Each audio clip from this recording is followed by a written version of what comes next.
Hello everyone, welcome back to GK Today.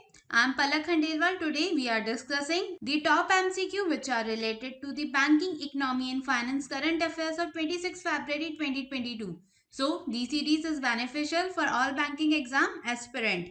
Okay, so now question number 1. Which insurance company collaborated with Ashy Finance to provide financial protection to borrowers of business loans? So, the correct answer of this question is option C, that is Edelweiss General Insurance. So, recently, the Edelweiss General Insurance has partnered with Ashy Finance. So, basically, Ashy Finance is the tech-based NBFC in India. They have partnered to grant financial protection to the latest business loan borrowers. So, basically, the Ashy Finance will grant credit facility to small business and MSMEs. Apart from that, they will grant security against business loan which is taken by the borrowers in case of any unfortunate incident like an accident or critical illness. Basically, the health cover depends on the loan amount and the tenure of the loan selected by the borrowers. So, the loan and the policy will be proceed in the stimulations way in digital format with zero paperwork. Do remember, the headquarters of Edelweiss General Insurance Company situated in Mumbai. Okay, so now question number 2. Which firm collaborated with Toffee Insurance to provide travel insurance to customer who had to cancel flights due to the medical emergency? So the correct answer of this question is option D, that is Easy My Trip.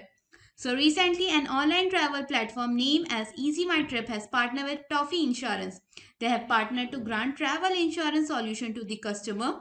The Toffee Insurance will offer all travel insurance product for the added value and will grant extra protection to the customer of Easy My Trip upon cancelling flight booking due to the medical emergency. So basically, they will thus ensure that customer will not face any loss on cancellation of the ticket booking.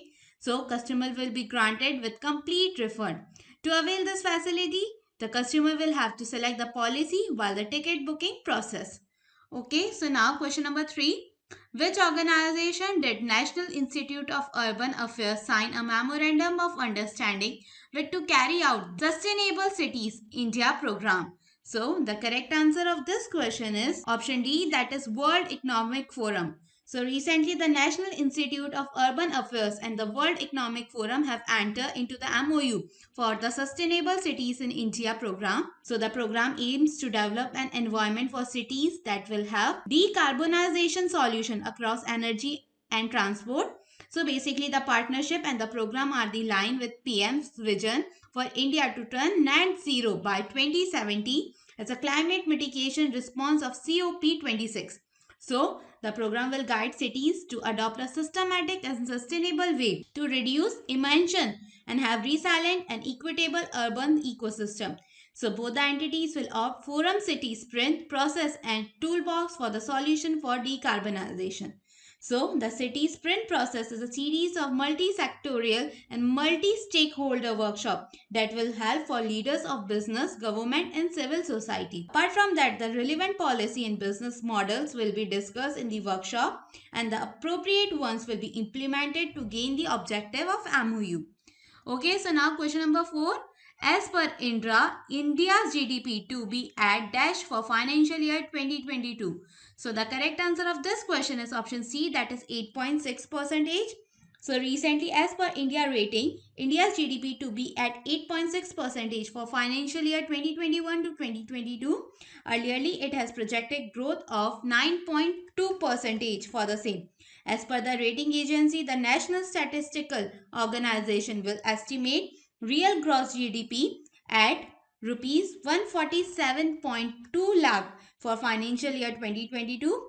Apart from that, in this regard, the GDP growth rate is expected to be 8.6% for financial year 2022. Okay, so now question number 5. As per Moody's, India GDP to be at dash for financial year 2022. So the correct answer of this question is option B, that is 9.5%. So recently, as per Moody rating agency, India's GDP growth is estimated to be 9.5% for financial year 2022. Earlierly, it has been estimated it to be 7% for the same. It has maintained a forecast for 5.5% growth in financial year 2023. Apart from that, this through the higher oil prices and supply issue will result in this growth. Okay, so now question number 6. Who was appointed as the Hindustan Unilever Limited non-executive chairman? So the correct answer of this question is option D, that is Nitin Paranjpe. So recently Nitin was appointed as a non-executive chairman of the Hindustan Unilever Limited. Currently he is serving as a chief operating officer of Unilever, which is the parent company of Hindustan Unilever Limited. Apart from that, Sanjeev Mehta will continue to be the CEO and MD of the company. Okay, so now question number 7. Who was recently reappointed as MD and CEO of IDBI Bank for a 3-year term? So the correct answer of this question is option A, that is Rakesh Sharma.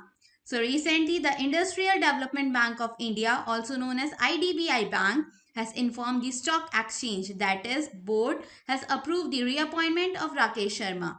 So basically the Industrial Development Bank of India has informed the stock exchange, that is board, has approved the reappointment of Rakesh Sharma as the managing director and chief executive officer of the bank for the period of 3 years, effective from 19 March on the year of 2022.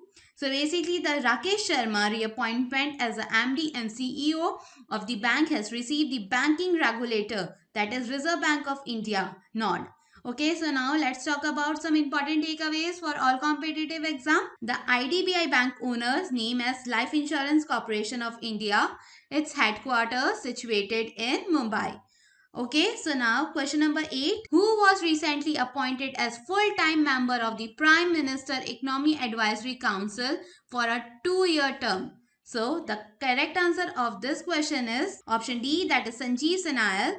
So recently the Finance Minister Principal Economic Advisor, that is Sanjeev, has been appointed as a full-time member of the Economic Advisory Council to the Prime Minister. So the panel chairman has announced. So basically the appointment is for a tenure of 2 years.